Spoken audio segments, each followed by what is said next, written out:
o ecossistema de startups e de players, de soluções tecnológicas para investimento, eh, tem um bocadinho o mesmo indicador ao KPI do crédito. Ou seja, o crédito tem o time to yes e depois o time to cash, não é? Eu acho que estes novos players têm o time to onboarding e o time to cash. Ou seja, basicamente, eu acho que eles estão a avaliar o quão simples eles conseguem fazer a abertura de conta ou registro nessas plataformas e depois o primeiro movimento. Alguns deles oferecem saldo nas primeiras comissões, etc, etc. Eu acho que Pois, tudo isto para levar o investidor a tomar uma decisão por impulso de começar a comprar alguma ação, nem que ele tenha claro. visto um amigo que comprou ações na Tesla ou assim. Portanto, eu até acho que as barreiras não estão propriamente na entrada, estão na forma responsável pela qual eu acho que estes novos investidores entram talvez um pouco ao engano, e um bocadinho naquela. Mas por isso é que Voltando ao tu início disse da que conversa, é isso. Por isso é que eu voltando ao estou a início dizer da que existe conversa o pré-investimento, não é? sim, é isso. Isto aqui é um bocadinho entrar a fazer aquela questão de ser rico rapidamente, não é? Exato. Querem Por ser isso é que a ricos literacia, rapidamente. por isso é que a literacia financeira é extremamente importante, Isto é mas a muito literacia importante. financeira, no meu ver, também não pode ser, como muitos projetos são, que é quase incentivar as pessoas a fazerem só por si o do it yourself. Pois, E, porque o do it yourself faz com que cada pessoa individualmente tenha que passar pela mesma experiência que muitos de nós passamos, que foi cometer os seus errinhos ao longo do início da carreira e aprender com eles. Não é? Portanto, a pessoa, o investidor particular, quando comete esse erro, muitas vezes afasta-se do mercado durante os 5 ou 6 anos do bull market seguinte e depois, quando volta, já é outra vez o pico do próximo momento de euforia facilmente, e volta a exatamente. ajustar-se novamente. Portanto, a literacia financeira deveria começar muito cedo, não só na área de crédito e tudo mais, que eu acho então aí que há uma falta de literacia completamente gritante, e deveria evoluir no sentido da poupança, se calhar ao nível 2 seria a poupança, e depois então vir o investimento. E dentro do investimento, a plena consciência do que são horizontes de investimento. Porque tu dizes muito bem que não é assim tão arriscado investir numa ação num fundo de ações. Não é se tivermos um horizonte de longo prazo. Claro. Agora, já vi situações em que um jovem aloca parte do seu capital a um fundo agressivo de ações, na perspectiva de comprar um iPhone daqui a 2 anos. Não, ou seja, Sim, não é claro. coerente, não é coerente. Não, às vezes Portanto, não é 2 anos, daqui é 9 meses, 8 meses, não é? Quer dizer, esses 2.000 euros, que pronto, aí é outro ponto de literacia financeira que se calhar o iPhone deveria ajudar a disseminar.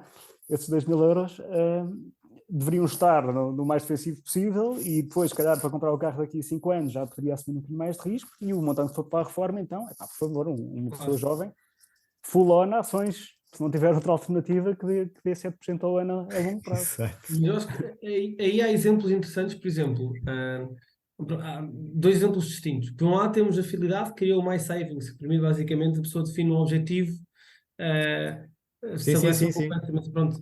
Eu acho que é um exemplo interessante disso. Mas à semelhança, existe uma startup que é a CoinScrap, que está, a lógica deles é de permitir a um utilizador individual, que acessa uma destas aplicações, poder também implementar regras em cima disso, né? Ou seja, eu acho que depois também existem aqui formas diferentes de ligar essa literacia financeira. E naquele caso eu posso ou fazer roundups e arredondar cada pagamento que faço, ou implementar regras com fatores externos, do género jogos de futebol, regras ligadas a resultados de jogos de futebol ou assim. Este Eu acho que tal tudo isto gambling, não é? eu acho que é essa a questão que é. Há um primeiro passo que eu acho que é o difícil de fazer que todos os bancos ou fintechs querem fazer, que é esta parte de literacia financeira associada quase ao on the job. Ou seja, eu utilizar a aplicação e ao longo disso isto ajudar-me a aprender e a levar-me a outros micro-learnings no processo.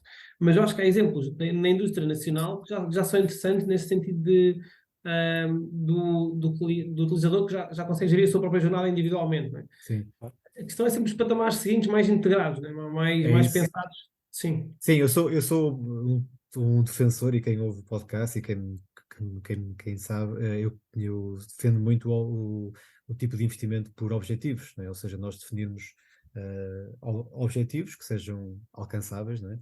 Uhum. Vários, que sejam objetivos de curto prazo, médio prazo, longo prazo, seja, por exemplo, a reforma, seja, como disse o Miguel há bocado, comprar o iPhone daqui a 1 ano ou 2, quer dizer, são objetivos. E depois temos uma carteira específica para cada tipo de objetivo.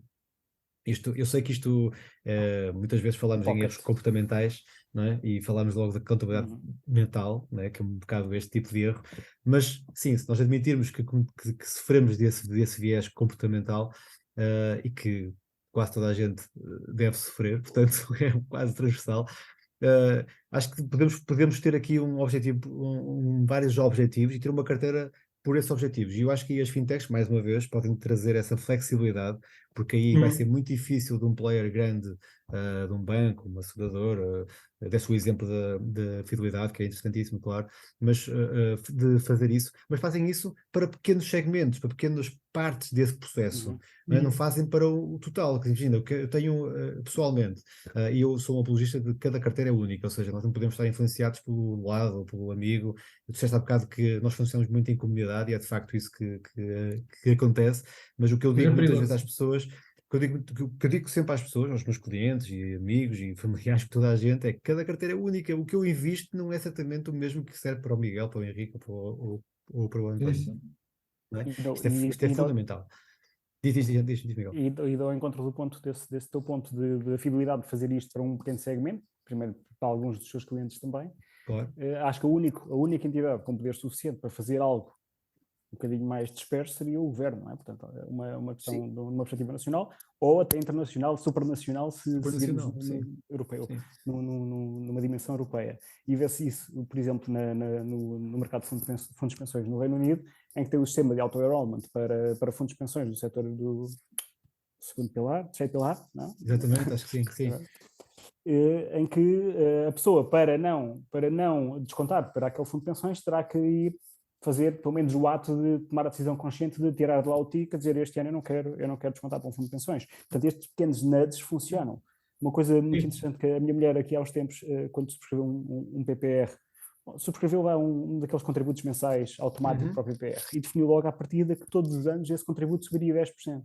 Okay. Eu acho que foi das coisas mais geniais e que mais contribuem para que efetivamente a poupança vá ganhando ritmo e fulgor ao longo do tempo, foi esta decisão, porque ela nem dá por isso.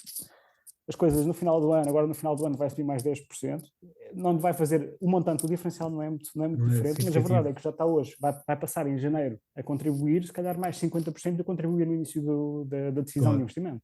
Portanto, estas pequenas coisinhas e os pequenos nudges que a nível governamental se podiam dar seriam bastante preciosos.